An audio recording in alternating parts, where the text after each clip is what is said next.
Indo Islamic शिक्षा और कला का खजाना है रामपुर की रजा लाइब्रेरी।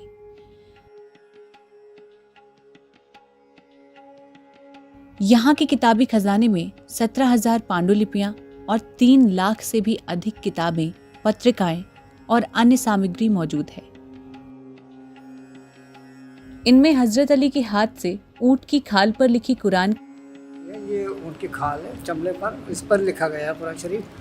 बाद में पेपर की सपोर्ट दी गई है और ये जो डेकोरेशन है ये भी बाद का काम है। सुमेर चंद्र की फारसी में सोने के पानी से लिखी रामायण भी शामिल है।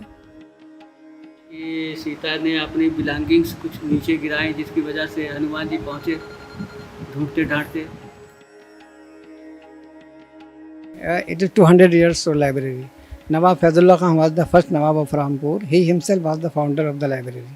After that, there were 10 Nawabs during 200 years. Every coming Nawab contributed in the development of the library.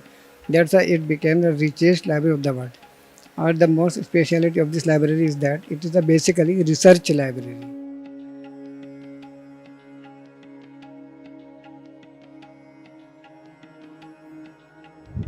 सन 32 में 1932 में इसके लाइब्रेरियन का ये या उस वक्त नाजिम कहलाता था, लाइब्रेरियन तो नहीं नाजिम, मेरे फादर मौलाना इंजाज अली खां अर्शी साहब को बनाया गया। उस वक्त तक इस लाइब्रेरी की शोहरत आलम ही नहीं थी।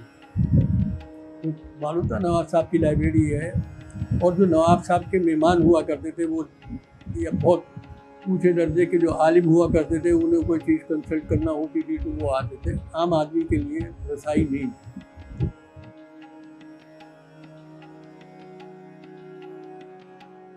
माना जाता है कि दक्षिण एशिया के सबसे प्रसिद्ध और एक बड़े पुस्तकालय के रूप में रजा लाइब्रेरी अपनी एक विशेष पहचान रखती है। खूबसूरत बिल्डिंग इस पुस्तकालय की खूबसूरती को और चार चांद लगा देती है। चीज़ों से रजा लाइब्रेरी भी उन्होंने इंडो यूरोपियन आर्किटेक्चर है उसके अंदर सारा। आप देखेंगे कि उसमें स्टेन ग्लास पेंटिंग्स हैं, उसमें स्टूको वर्क है इटालियन, तो ये सब यूरोपियन इन्फ्लुएंस है उसके अंदर। और उसमें आप जब मिनरेट्स में देखेंगे उसके चारों तरफ, तो आपको सबसे ऊपर का पिलर मिलेगा जो कि मंदिर है, दूसरा मिलेगा जो कि गुरुद्वारा है, तीसरा जो है वो चर्च है और चौथा मस्जिद है।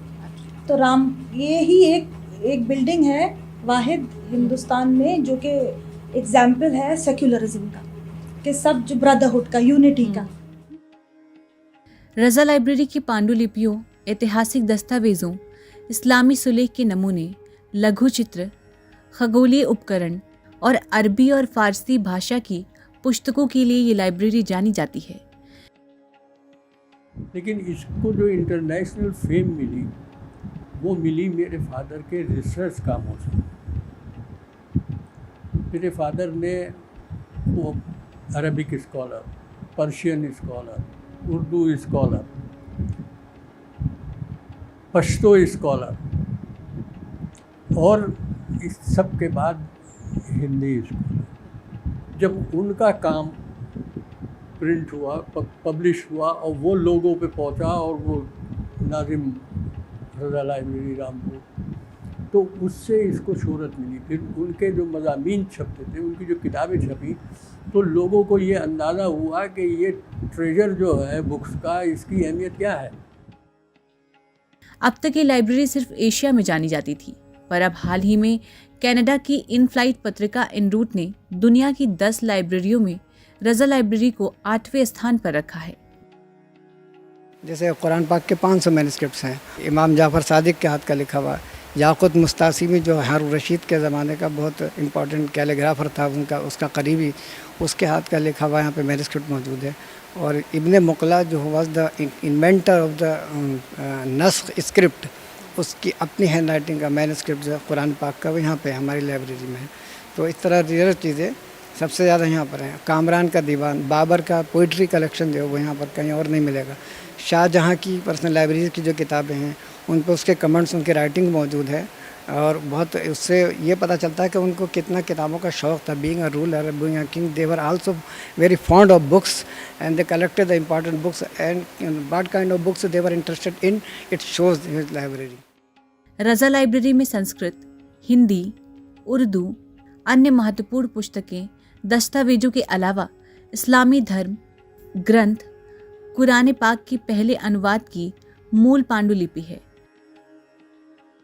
बुक्स के कुछ पार्ट्स हैं, क्या मतलब है इसका? इनका मतलब ये है, जैसे हमारी लाइब्रेरी में पुरानी किताबें होती हैं, उसमें दीमक वगैरह लग जाती है, फफूंदी वगैरह लग जाती है, फट जाती है, बाइंडिंग फट जाती है, तो उसके बाद हमारी लैब है, लैब कंजर्वेशन ही कहते हैं सर इसे। अब तो इस टाइम रूम की छत गिर हुई है, तो कुछ सैंपल हमने लगा रखे हैं ये, तो उसे ठीक करने के बाद हमें इस कंडीशन में ये मिली है। ये इतना डैमेज था सर स्टोर से जब ये आई है निकल के, उसके बाद ठीक करने के बाद ये वाला रिजल्ट इसका सामने आया है। ये एक है दीवाने हाफिज़, हमें इस कंडीशन में ये मिली थी, और इसके बाद ठीक करने के बाद सर ये आया ये कंडीशन इसका। जी, पूरे कीड़े वगैरह जितनी फफूंदी वगैरह लग जाती है, ये वो है सर इसमें। अब ये पुस्तकालय भारत सरकार चलाती है। देखभाल रखरखाव का सारा जिम्मा सरकार के अधिकारी ही करते हैं। रज़ा लाइब्रेरी को आपको पता है कि दुनिया की 10 सबसे बेहतरीन खूबसूरत लाइब्रेरीज में माना जाता है। रज़ा लाइब्रेरी अपने आप में एक दास्तान है, और जिसको हमने 2 साल पहले लाइट एंड साउंड शो के माध्यम से दिखाने की भी कोशिश की थी, और लोगों ने इसको बहुत अप्रिशिएट किया था। तो ख़ास तौर पे रज़ा लाइब्रेरी केवल बिल्डिंग के लिए नहीं, जब आप अंदर जाते हैं पूरा दिन आप गुजार सकते हैं उसमें, उसकी हर एक ख़ासियत को देखने के लिए। उसकी किताबों से अगर आप बात करेंगे तो किताबें आपसे ज़्यादा आपसे बात करेंगी। इतनी बेहतरीन और किताबें नहीं कहें, कलेक्शंस कहें, और कई सारे कलेक्शंस तो पता नहीं वहाँ के कर्मचारियों ने भी अभी तक हाथ लगाया है कि नहीं लगाया है, सीधे टेक्निकल डिपार्टमेंट के पास मेंटेनेंस के लिए जाता होगा। बहुत बड़ा ख़जाना है, और उसके मेंटेनेंस के लिए बहुत ज़्यादा चाहिए। अब सारी चीज़ों को डिजिटाइज़ किया जा रहा है, और हमारी कोशिश ये रही है बीते समय में, और अब भी डीएम रामपुर उसमें बहुत अच्छा काम कर रहे हैं कि उन सारी चीज़ों को का बेहतर रखरखाव हो सके, लोगों तक वो चीज़ें पहुंच सके, इसके पूरे प्रयास किए जा रहे हैं। एक लंबे अंतराल के बाद मुझे इस अमूल्य पुस्तकालय के अवलोकन का फिर अवसर मिला। भारत में जो गिनती के अमूल्य शिक्षा के भंडार हैं, उनमें ये एक उल्लेख्य भंडार है। आशा है कि परिस्थितियों ने जो अब नया वातावरण उत्पन्न किया है, वो इस पुस्तकालय का अतिरिक्त सुधार व उन्नति का कारण बनेगी। 12 जनवरी 1952 को जब भूतपूर्व शिक्षा मंत्री मौलाना अब्दुल कलाम आज़ाद जब रज़ा लाइब्रेरी आए थे, तो उन्होंने कुछ ऐसा ही कहा था। आज की हमारी इस वीडियो में बस इतना ही, पर आपको हमारी ये वीडियो कैसी लगी कमेंट बॉक्स में बताना बिल्कुल ना भूलें। अगर आप हमारी ये वीडियो फेसबुक पर देख रहे हैं तो पेज को लाइक ज़रूर करें। अगर इंस्टाग्राम पर देख रहे हैं तो फॉलो करना बिल्कुल ना भूलें। अगर यूट्यूब पर देख रहे हैं तो सब्सक्राइब और शेयर ज़रूर करें। देखते रहें और करते रहें बातें यूपी की। नमस्कार।